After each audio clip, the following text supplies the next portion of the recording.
আপনার স্ত্রীকে রাত 2টোর সময় ভর্তি করেছেন, ডাক্তার অ্যাডমিশন নিয়েছেন হসপিটালে, অ্যাডমিট হওয়ার পরে আপনার স্ত্রী বাচ্চা হয়েছে ছেলে, তাই না? আল্লাহ সুবহানাহু ওয়া তাআলা বলছেন, শোনো, তোমার স্ত্রী বাচ্চা হয়েছে, এটা আমার নলেজ আছে, তার নানি আছে, দাদি আছে, নার্স আছে, হসপিটালের অন্যান্য কর্মচারীরা আছে, তারা সব কোলে তুলে নিয়ে তোমার ছেলেকে মানুষ করবে আদর করে, তাই না? আল্লাহ সুবহানাহু ওয়া তাআলা আপনাকে কোলে কোলে নিয়ে মানুষ করেছেন কত বছর? 1 বছর। এবার আপনার বাড়িতে যে গরুটা ছিল গোয়াল ঘরে বাঁধা, কোন কোন শীত, এই শীতের সময়তে আপনার গোয়ালের গরুটা রাতে একবার শুচ্ছে একবার উঠছে, তারও বাচ্চা হওয়ার বেদনা শুরু হয়েছে। ভালো করে বুঝবেন, বেদনা শুরু হয়েছে। অনেক কষ্ট করে নিজে নিজে বাচ্চাটা জন্ম দিল। জন্ম দেওয়ার পরে আল্লাহ জানে তার নানি দাদি কেউ নাই করে নেওয়ার, হসপিটালের আয়ারা কেউ নাই। ওই জন্য গরুকে নিজে নিজে বলে দিয়েছে, গরু তুমি তোমার জিভ দিয়ে তোমার বাচ্চার গায়ের লালাগুলো পরিষ্কার করো। ওই জন্য দেখবেন গরু বাচ্চার লালাগুলো চাক চাক চাক চাক করে চেটে চেটে পরিষ্কার করছে। বাচ্চা আস্তে আস্তে করে চোখ ফুটলো, নিজের ভাষাতে তার মাকে বলছে, মা এবার আমার দুধের প্রয়োজন, আমি দুধ খাবো। গরু তখন তার বাচ্চাকে বলে, ওঠ ওঠ ওঠ। আস্তে আস্তে করে উঠে দেখ পিছনের দিকে দুধ আছে, দেখ। ও একবার উঠছে, ঠাস করে পড়ে গেল কাঁপতে কাঁপতে। আবার ও মা বলছে, উঠে আবার কাঁপতে কাঁপতে কাঁপতে কাঁপতে ঠাস করে পড়ে গেল। 2-4 বার ওঠার পরে, বারবার ট্রাই করার পরে মায়ের দুধের স্থানে মুখ লাগিয়ে চুক চুক চুক চুক করে টানছে, দুধ আসছে না। আবার বাচ্চা তার মাকে অভিযোগ করে বলছে, মা দুধ তো আসছে না, কি করব? তখন মা বলছে, আমি নতুন মা হয়েছি, আমার দুধের রাস্তা ক্লিয়ার নেই, ওই জন্য তুই মাঝে সাঝে করে টানবি আর এইরকম করে করে গুঁতো মারবি, যাতে দুধটা কল কল কল কল করে বার হয়। গরুর বাচ্চা, ছাগলের বাচ্চা দেখেছেন এরকম করতে? আজকের মাদ্রাসা কেন্দ্রিক দ্বীনি সভার সুযোগ্য নির্বাচিত যোগ্যতম সভাপতি, উপস্থিত আমন্ত্রিত ওলামায়ে কেরাম, বিজ্ঞাপিত অবিজ্ঞাপিত আজকের জলসার অতিথিবৃন্দ, শ্রোতা হিসাবে যারা এসেছেন, চলে গেছেন, আসছেন, নারী পুরুষ আবাল বৃদ্ধ বনিতা নির্বিশেষে সকলকে জানাচ্ছি আন্তরিক শুভেচ্ছা, ভালোবাসা, প্রেম, মোবারকবাদ, ধন্যবাদ, সাধুবাদ, স্নেহাশিস যথাক্রমে শ্রেণীগতভাবে।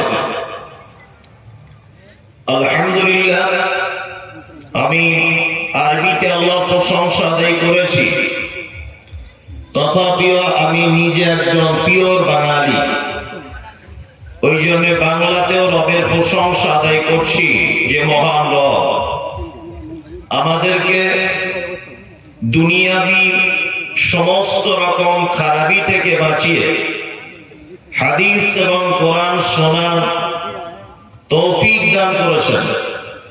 তাই সংক্ষিপ্ত আকারে সকলেই বলি আলহামদুলিল্লাহ। অতঃপর বিশ্ব বরেণ্য নেতা, বিপ্লবী প্রণেতা, সৈয়দুল মুরসালিন, ইমামুল আম্বিয়া জনাবে মুহাম্মদ রাসূলুল্লাহ সাল্লাল্লাহু আলাইহি ওয়াসাল্লামের উপর অজস্র দরুদ শান্তির ধারায় বর্ষিত হোক। আল্লাহুম্মা আমিন, আল্লাহুম্মা সাল্লি আলাইহি। আমার পূর্বে যিনি বক্তব্য রাখছিলেন, আলহামদুলিল্লাহ আপনারা সুললিত কণ্ঠে, মধুমাখা কণ্ঠে বক্তব্য শুনছিলেন।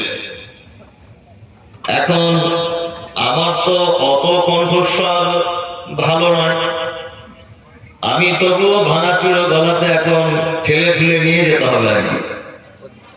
আমি দুটি বিষয় নিয়ে খুব অল্প সময়ের মধ্যে আলোচনাটা শেষ করার চেষ্টা করবো ইনশাআল্লাহ। এক, শিরক, আর 2, বেদাত। এই দুইটি বিষয়ের উপরে কথা বলবো ইনশাআল্লাহ।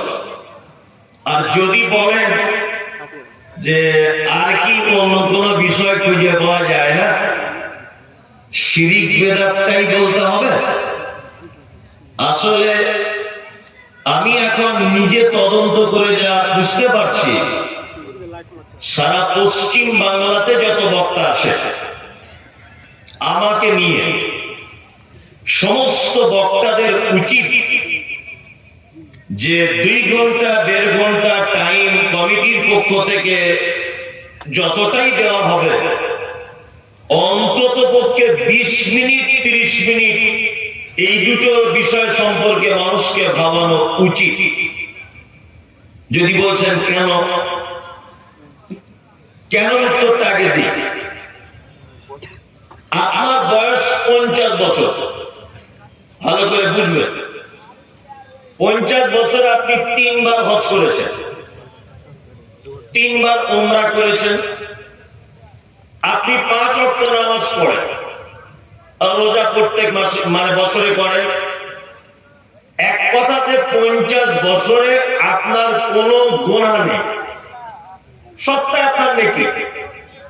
ধরে নেন ঠিক 50 বছর একদিন, যেদিন আপনার বয়স 50 বছর একদিন, সেই দিন আপনি একটা শিরিক করে দিয়েছেন।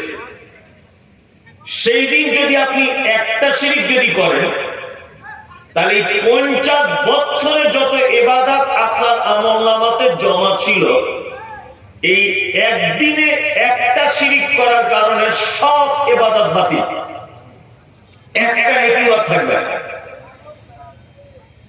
তাহলে এটা জানার দরকার আছে না নেই? আছে। তাহলে বলুন বেদাত জানলো কেন? বেদাত ঠিক এইরকম। কেমন? 50 বছর আপনার বয়স, সব আপনার ভালো কাজ।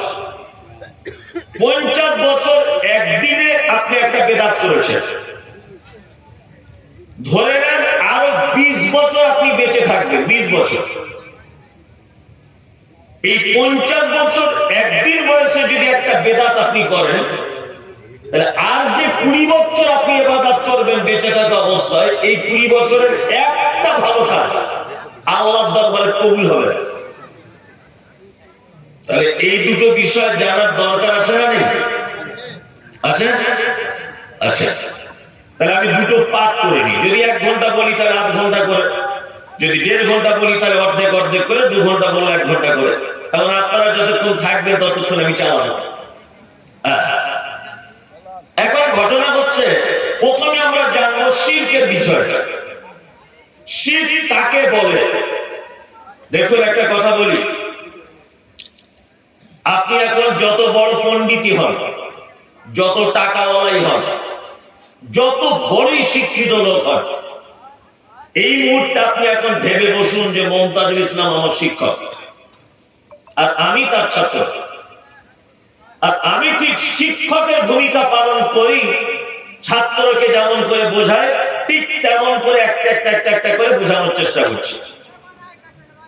আমাদের আবার একটু বক্তব্যের ভিতরে মিক্সচার না থাকলে ভালো হয় না। বেদের মেয়ে জ্যোৎস্নার গান হতে হবে, একটু একটু নিচে দিতে পারলে আরো ভালো হতো, তাই না? আমি ওইসব দিকে না গিয়ে একদম প্লেন হাদিস কোরআন দিয়ে আপনাদেরকে বোঝানোর চেষ্টা করব ইনশাআল্লাহ। প্রথমে বোঝায় শিরক কাকে বলে। আমি মমতাজুল ইসলাম, আমি বাপের এক বেটা, শিরক বোঝাচ্ছি। আমরা 3 বোন বা 4 বোন। আমার আব্বা আজকে রাতে মারা গেল। আমার আব্বার 5 বিঘা জমি ছিল। আমার আব্বা যদি আজকে রাতে মারা যায়, আচ্ছা কালকের 5 বিঘা জমিটা আমার একা হবে না আমার বোনেদেরও অংশ থাকবে? কোনটা? শুধু বোনেদের জমিতে অংশ থাকবে না। আমার আব্বা যদি একটা নিজের টাকা দিয়ে হারিকেন যদি কিনে যায়, ওই হারিকেনের বাতি যেটাতে আলোটা জ্বলে, যে সুতোটা, ওই সুতোটাতেও আমার বোন ভাগ পাবে। আপনার আব্বা যদি নিজের টাকা দিয়ে 2 তলা বাড়ি করে যায়, প্রত্যেক বাড়ির ইটে আপনার বোনের অংশ আছে। আপনার আব্বা নিজের টাকা দিয়ে যদি বাড়িতে একটা কল যদি ফুটে যায়, তা প্রত্যেক কলের পাইপ আপনার বোনেরা ভাগ পাবে। এখন এই ভাগটা দেওয়া বড় মুশকিল, ইট এখন তার ভাঙতে হবে। এখন ভাগেন না ভাগেন, যে কোনো ভাবে ওদেরকে ভাগ দিতে হবে। আলোচনা করে হোক, ভেঙে দিয়ে হোক, বিনিময়ে টাকা দিয়ে হোক, কোন একটা জিনিস নিয়ে আপোষ করে নিতে হবে। কি বললাম বুঝলেন? ভাগ দিতে হবে। নিয়ে আমার এইখানে 5 কাঠা জমি আছে, জমিটা আমি একা বিক্রি করতে যাচ্ছি বোনেদের ফাঁকি দিয়ে। আচ্ছা, জমিটা যে কিনবে সে যখন জমির দলিলটা দেখবে বা জমির পর্চা রেকর্ড যখন দেখবে, সে দেখার পরে এটা বলবে কি বলবে না যে তোমার 4টে বোনের শরীক আছে এতে? বলবে কি বলবে না? বলবে। তার মানে আমরা বলি এই পুকুরটা গোলাম হোসেন, আব্দুল্লাহ, আব্দুর রহমান আমাদের সবার শরীকের পুকুর। এই শরীক শব্দটা আমরা ব্যবহার করি কি করি না? করি। এই শরীক শব্দটা এলে কোথা থেকে? এই শব্দটা এসেছে কোরআন মাজিদ থেকে। এর মূল শব্দটা হচ্ছে শিরক। এই শিরক শব্দ থেকে এসেছে শরীকদার। পুকুরের শরীকদার, জমির শরীকদার, বাগানের শরীকদার। শরীকদার মানে পার্টনারশিপ। পার্টনারশিপ। আমার জমিতে আমার বোনের পার্টনার আছে, আমার পুকুরে আমার ভাইয়ের পার্টনার আছে, তাই না? শিরক শব্দের অর্থ হচ্ছে পার্টনারশিপ বা শরীকদার।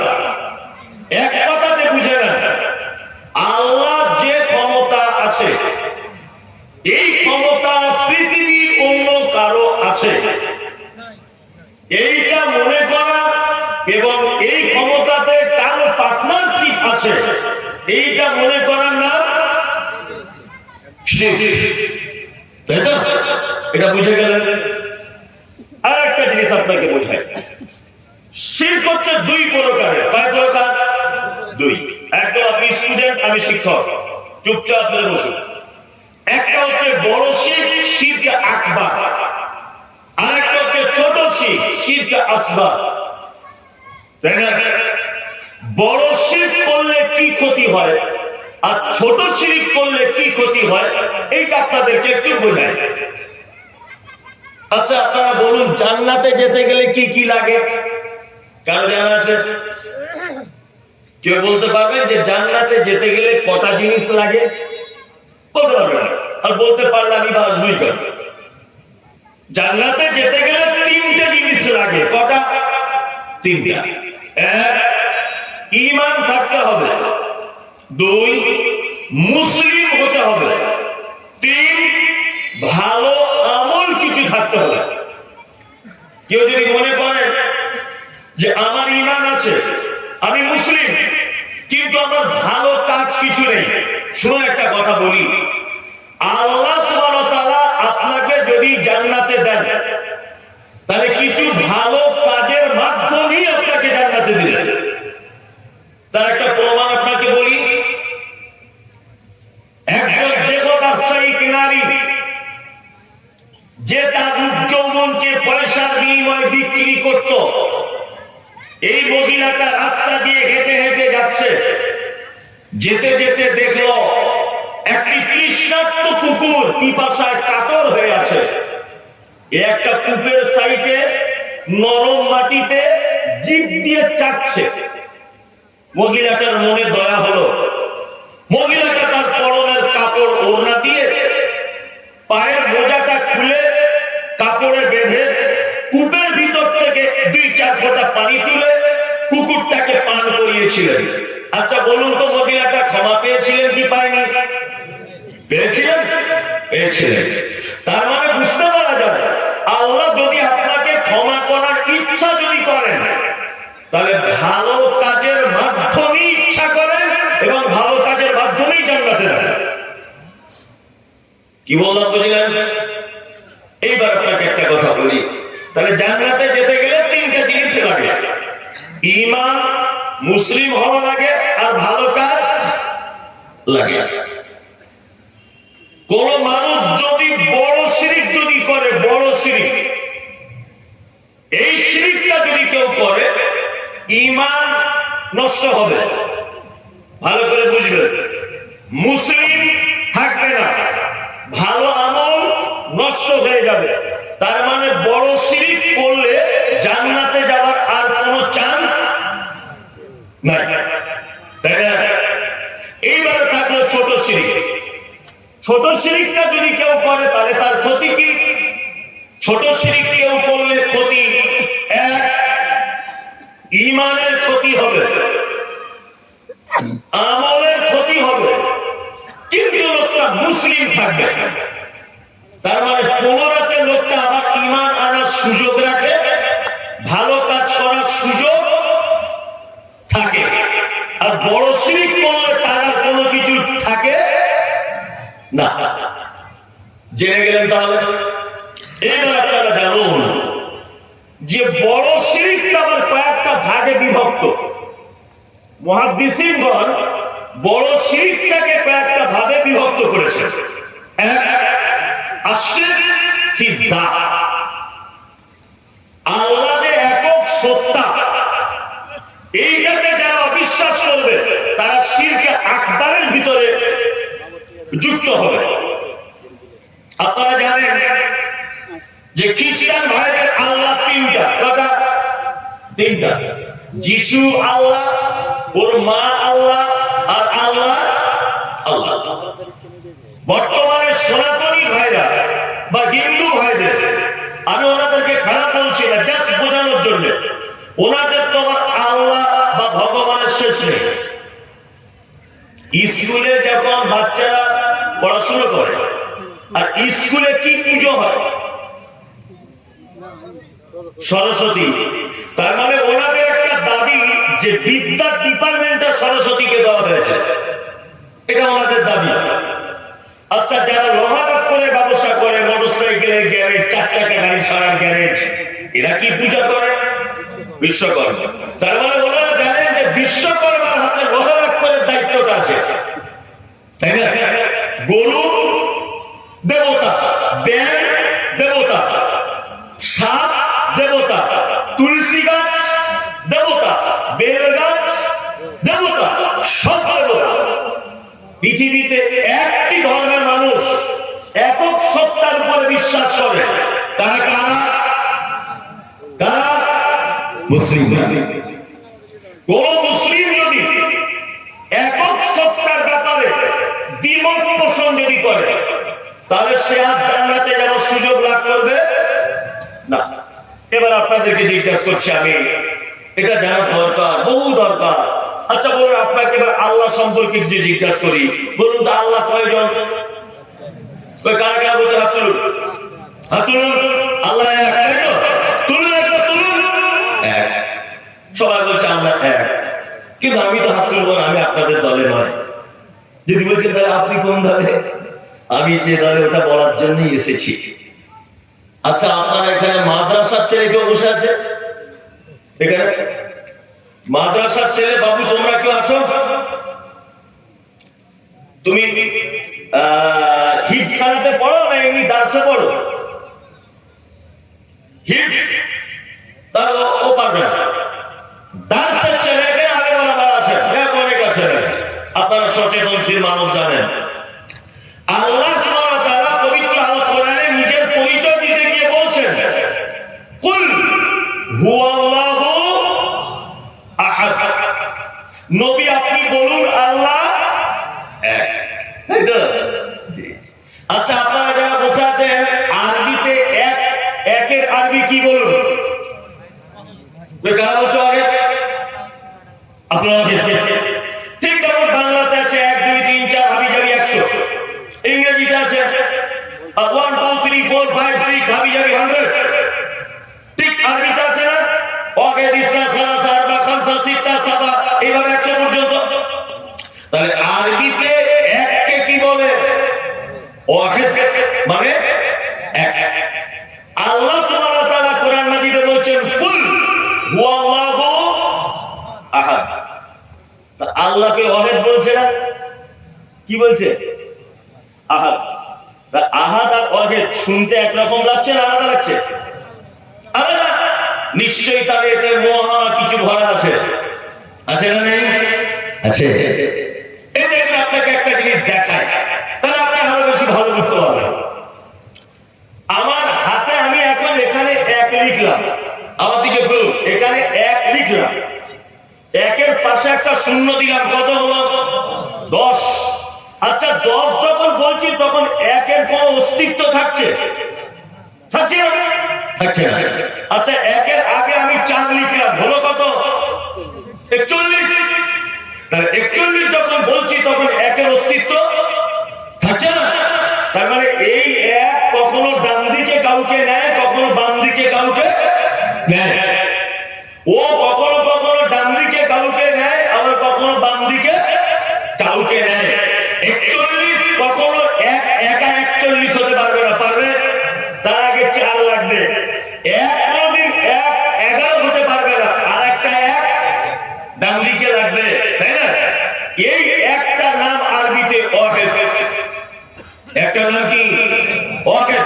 ওয়াহিদ হচ্ছে সেই 1 যে 1কে আমরা বইয়ের পাতায়, খাতার পাতায় লিখি বা পড়ি, এটা হচ্ছে 1। এই একটা নাম আরবিতে কি? ওয়াহিদ। আল্লাহ শব্দ ব্যবহার করছেন কি? কুল ওয়াল্লাহু আহাদ। নবী আপনি বলুন আল্লাহ একক। আল্লাহ কি? একক। আপনাদেরকে একটা ভালো কথা বলে দিয়ে যাচ্ছি, কেউ যখন জিজ্ঞাসা করবে আল্লাহ কজন, উত্তর এটা হবে আল্লাহ একক। কি বলবেন? একক। এক যদি আপনি বলেন তাহলে ওর আরবিটা হচ্ছে ওয়াহিদ। ওই 1 কখনো একা একা টিকে থাকতে পারে না, কখনো তার ডান দিকে কাউকে নিতে হয়, কখনো বাম দিকে কাউকে নিতে হয়।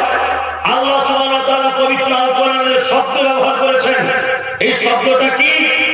আহাদ। আহাদ মানে একক। একক মানে যার ডান দিকে, যার বাম দিকে, যার পিছনে, যার সামনে কেউ কোনো দিন আসতে পারবে না, একাই 100। তিনি কে? কে? আল্লাহ। একাই 100, কাউকে তিনি পরোয়া করেন না।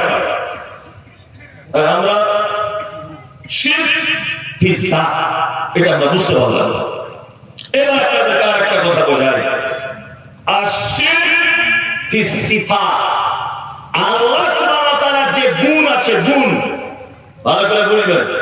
এই গুণে যদি কেউ অবিশ্বাস করে, এই গুণে যদি কেউ অবিশ্বাস যদি করে, তাহলে সে কি করবে? শিরকে আকবার, বড় শিরক করবে। আচ্ছা বলুন, রুজির মালিক কে? আল্লাহ। রুজির মালিক আল্লাহ। শুধু আল্লাহ রুজির মালিক না, সুবহানাল্লাহ।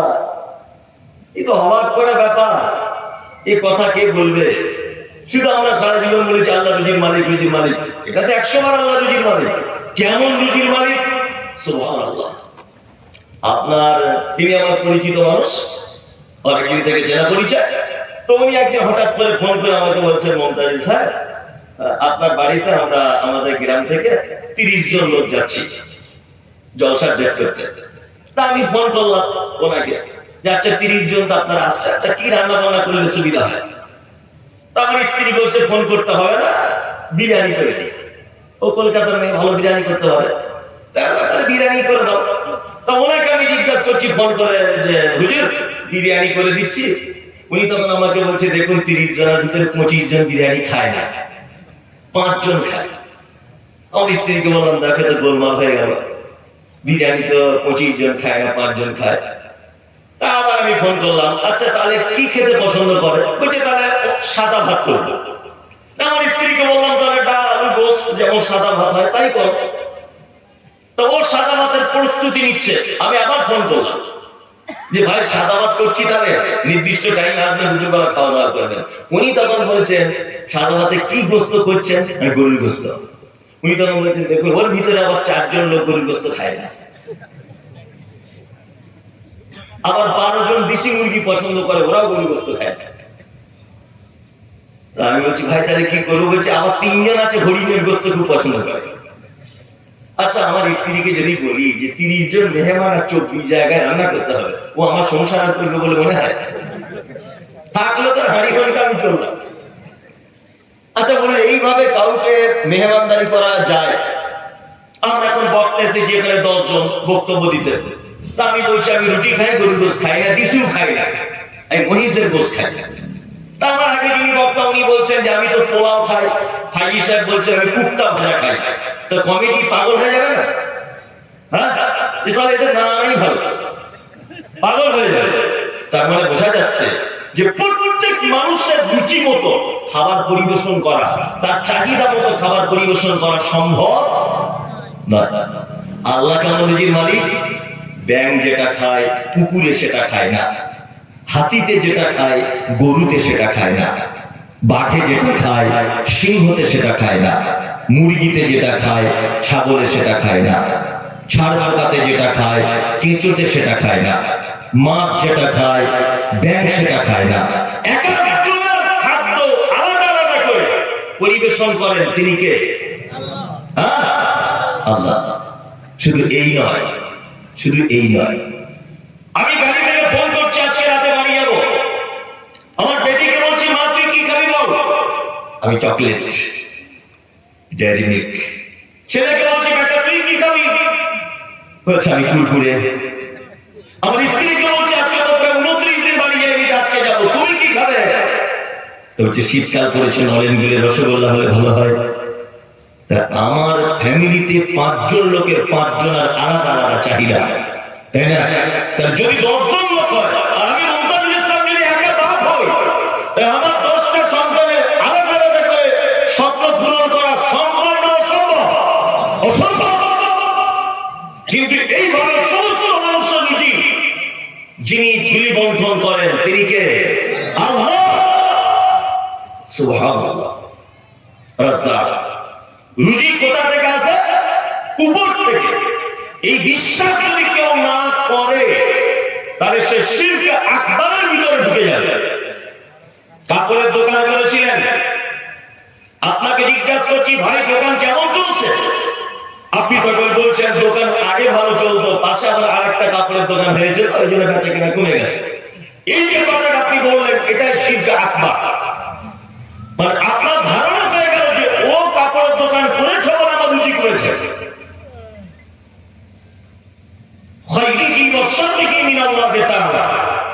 তার রুজি, তার সমস্যা, সে ভালো অবস্থায় খারাপ অবস্থায় প্রশংসা হবে কার?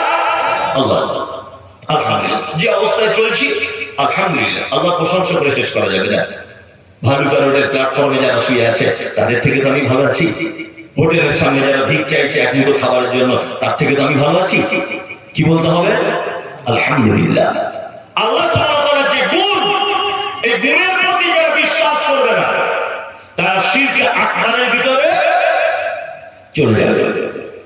আল্লাহ সুবহানাহু ওয়া তাআলার আরেকটি নাম আছে ইয়া খালিক, তিনি সৃষ্টিকর্তা। তিনি কে? সৃষ্টিকর্তা। কেমন সৃষ্টিকর্তা?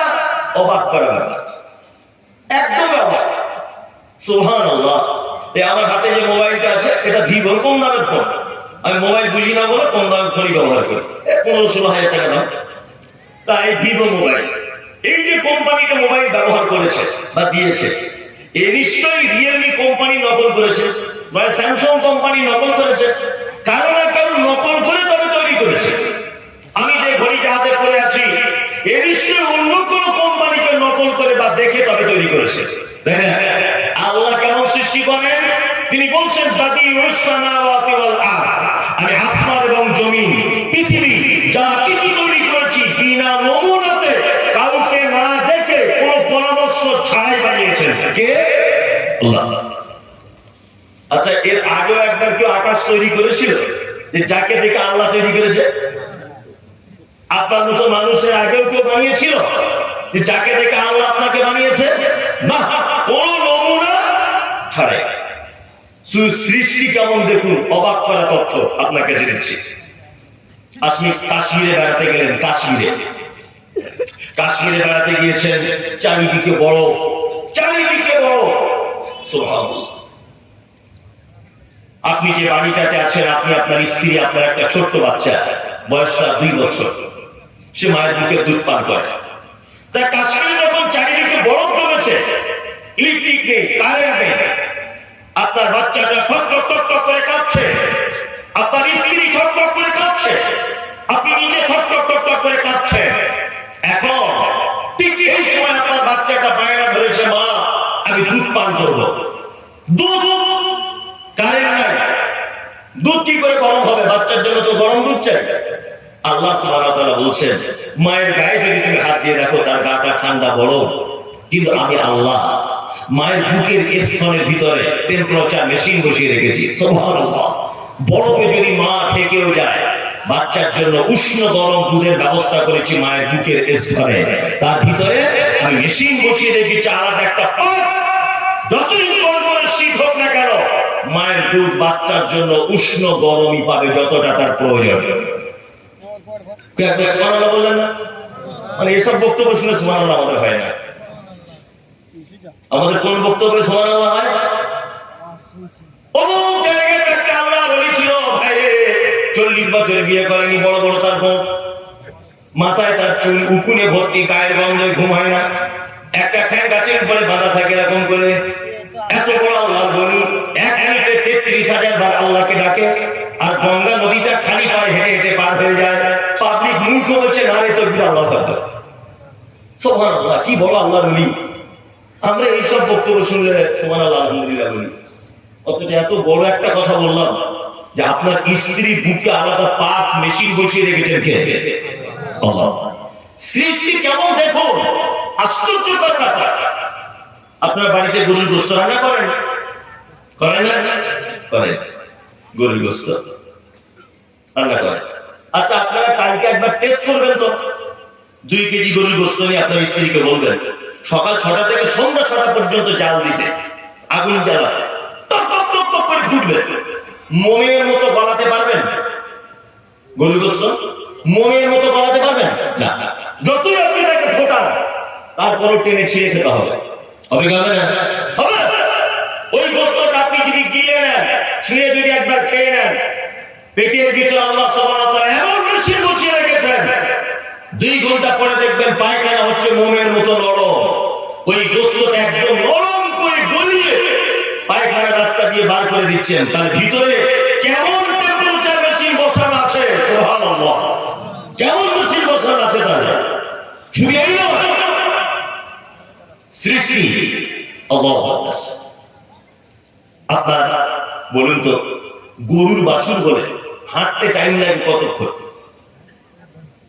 1 ঘন্টা হয়েছে? 1 ঘন্টা মানে ও দেখিনি আর কি, বাইরে ঘাটে থাকে তো। কতক্ষণ লাগে? 10 মিনিট লাগে।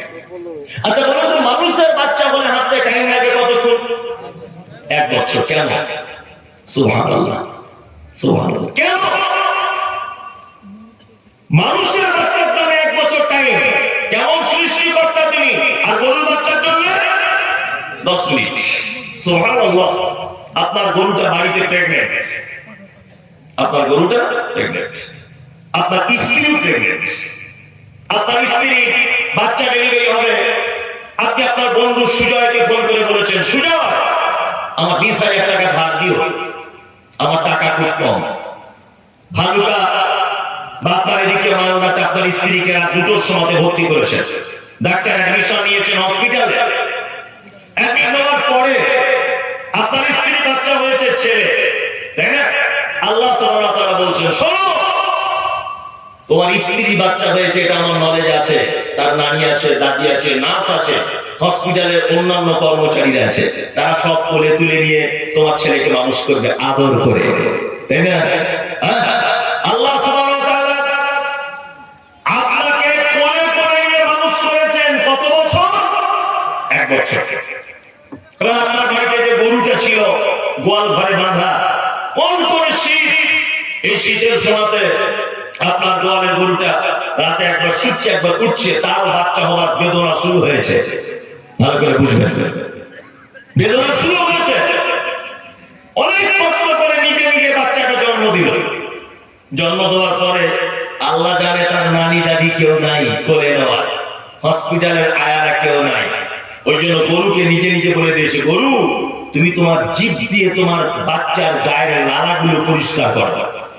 ওই জন্য দেখবেন গরু বাচ্চার লালাগুলো চাক চাক চাক চাক করে চেটে চেটে পরিষ্কার করছে।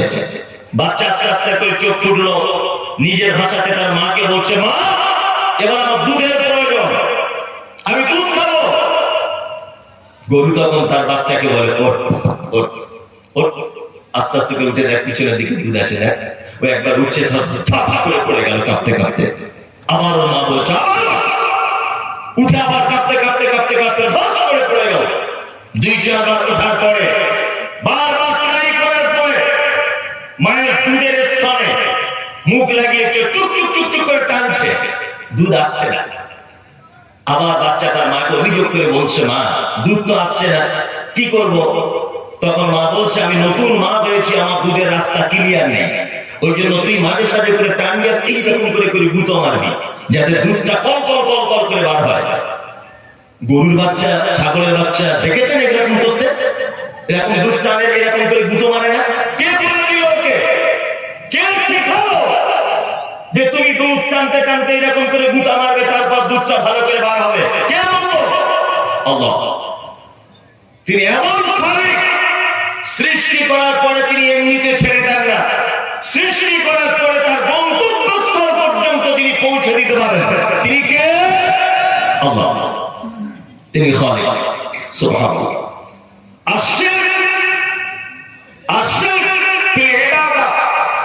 ইবাদতের ব্যাপারে যদি কেউ শিরক যদি করে, এটা হবে শিরকে আকবার, বড় শিরক। আপনার 63, 64, 65 বছর বয়সে জীবনে একবার যদি আপনি সিজদা দেন, সেই সিজদাটা শুধুমাত্র কার জন্য হবে? আল্লাহর জন্য হবে। আমরা অনেক মুসল্লিরা নামাজ পড়তে পড়তে শিরক করি। কেমন করে বলুন তো? ও যখন একা একা নামাজ পড়ে তখন 2 মিনিট সুন্নত নামাজ পড়তে টাইম লাগে 4 মিনিট, 2 মিনিট, তাই না? আর জুম্মার দিনে যখন সুন্নত পড়ে, ইমাম সাহেব থাকে, মুমতাজুল ইসলাম ধরে নেয় আপনাদের গ্রামে এসেছে, আরো অন্যান্য আলেম ওলামারা এসেছে, ও সেই দিন 2 রাকাত সুন্নত নামাজ পড়ছে 10 মিনিট ধরে। আর একা একা যখন পড়ে তখন টাইম লাগে কতক্ষণ? 2 মিনিট। আর সবার সামনে যখন পড়ে 10 মিনিট। শিরক আকবার, বড় শিরক। যদি বলছেন কেমন করে? ও 2 জনকে খুশি করার চেষ্টা করছে। এক, মসজিদের ইমাম সাহেব অন্য মুসল্লিদের খুশি করার চেষ্টা করছে, আর একটা চেষ্টা করছে কার? আল্লাহকে খুশি করা। ইবাদতের ভিতরে শুধুমাত্র খুশি করতে হবে কাকে? আল্লাহকে। 5 নম্বর আশ-শিরক ফিল আকীদা, বিশ্বাসগত শিরক। বিশ্বাসগত শিরক বুঝেন? বাচ্চা ছেলের দাঁত ভেঙে গেছে, মা বলছে ইঁদুরের গর্ততে দে, তাহলে চিকন চিকন দাঁত হবে। বলে বলে পাড়াগ্রামের ভাষাতে বলছে বৃহস্পতিবারের দিন বাঁশ কাটতে নেই, বলে না? রাতের বেলাতে বাঁশ কাটতে নেই। হাতুর ঘর থেকে মহিলারা এমনি বার হতে পারবে না, বলছে কিছু লোহা টোহা হাতে নিয়ে তবে বার হোক। বলে কি বলে না? বলে। জুতো পায়ে দিয়ে বলছে আপনার ওই ধানের উপর দিয়ে যেতে নেই। ভাতের হাঁড়িতে যদি পা লেগে যায় বলছে বিপদ হতে পারে। মায়েরা বলে বাড়িতে সকালে কাক ডাকলে বিপদ হয়। হাত থেকে যদি হাঁড়ি কিছু পড়ে যায় কুটুম আসতে পারে। এই যে বিশ্বাস, অনেক সময় আমাদের ভ্রান্ত কিছু বিশ্বাস আছে না? আছে না? নেই? আচ্ছা, বৌমা দুপুর 12টার সময় তার ছেলেকে নিয়ে দাঁড়িয়ে আছে রোদ্দুরে, শীতের দিনে রোদ্দুরে দাঁড়িয়ে আছে বৌমা।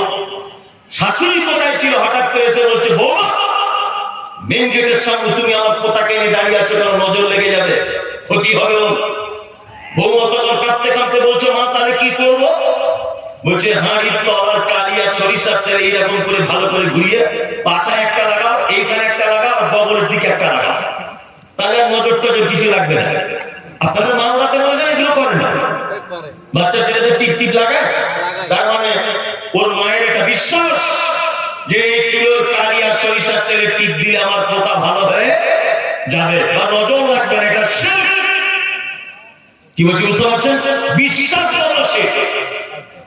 আমি আশ্চর্য হয়ে যাই। আশ্চর্য কি আশ্চর্য! এই দেখো আংটি পড়েছে হাতে 4টা, পাথর দেওয়া আংটি। তো ওকে জিজ্ঞাসা করছি ভাই এই আংটিটার কাজ কি? বলছে আমার বহু কথা শোনে না হুজুর। আচ্ছা আচ্ছা আচ্ছা, এই আংটিটা বলছে এইটা আমার শাশুড়ি দিয়েছে, বলছে আমি নাকি মায়ের কথাতে চলি। আচ্ছা এইটা কি? বলছে হুজুর ওটা গোপন ব্যাপার, বলা যাবে। আর এইটা বলছে এটা আমার বউ বাপের বাড়ি গেলে আসতে চায় না, বারবার ফোন করে করে ডাকতে হয় তবু আসতে চায় না। মানে আংটিতে কিছু ভালো মন্দ হবে তার পাথরে এই বিশ্বাস অনেক মুসলিমরা করে কি করে না? অনেক মুসলিমরা করে। অবাক করা ব্যাপার বলছি, হযরত ওমরের নাম শুনেছেন? ওমর, হযরত ওমর, আল্লাহু আকবার, এত বড় মাপের মানুষ তিনি। হযরত ওমর হজ করতে গেছে। পৃথিবীতে কয়েকটা জিনিস রয়েছে ডাইরেক্ট জান্নাত থেকে এসেছে। এক, হাজরে আসওয়াদ। হাদিসে একটা হজ করতে গিয়ে যে পাথরটা চুম্বন করে ওই পাথরটার নাম কি? হাজরে আসওয়াদ, কালো পাথর। আল্লাহ নবী বলছেন ওই পাথরটা যখন আল্লাহ সুবহানাহু ওয়া তাআলা পাঠায় তখন দুধের থেকেও সাদা ছিল। আদম সন্তান সেইটাকে চুম্বন করতে করতে করতে করতে তার পাপগুলোকে টেনে নিয়ে নিয়ে সে একেবারে কালো কুচকুচ কুচকুচে হয়ে গেছে। তো হযরত ওমর হজ করতে গেছেন। হজ করতে যাওয়ার সময় কাবার চারিদিকে ঘুরছেন আর কালো পাথরটার দিকে হাত এরকম করে দিয়ে বলছেন, পাথর কোশ্চিন কালে আমি তোমাকে চুম্বন করতাম না। শুধু আল্লাহর নবী চুম্বন করেছিলেন তাই করবো, কারণ তুমি মানুষের কোনো উপকার করতে পারো না, ক্ষতি করতেও পারো না। জান্নাতের পাথর যদি উপকার করতে না পারে, ক্ষতি করতে না পারে, তোমার অষ্টধাতুর আংটি পাথর চলে? যারা আংটি পরে আছে আর আংটি যারা বিক্রি করে না প্ল্যাটফর্মে, রেল লাইনে, আসলে ওর তো কপালে কিছু জোটেনি, ঝাঁটা ওর কপালে। ওই জন্য চালাকি করে কি করে, কলা গাছের শিকড়, আম গাছের শিকড়, জাম গাছের ছাল নিয়ে দেখবেন প্লেটে করে সাজিয়ে নিয়ে বসে আছে প্ল্যাটফর্মে, আর বুকে বাড়ি মারছে, বলছে জড়ি বটি আফ্রিকা জঙ্গল से लेके आए हैं। ভাঙা মাইক নিয়ে শুধু প্রচার করছে। 3 বছর বিয়ে করেছেন, বাপ হতে পারেননি, গোপন অসুখ। আমার কাছে আসুন, যত গোপন লোক ওদের কাছে, ওরা খুব চালাক না, যাদের গোপন ব্যাপার বললে আর কত কাউকে বলতে পারবে না। কি বলা কাউকে বলতে পারবে না।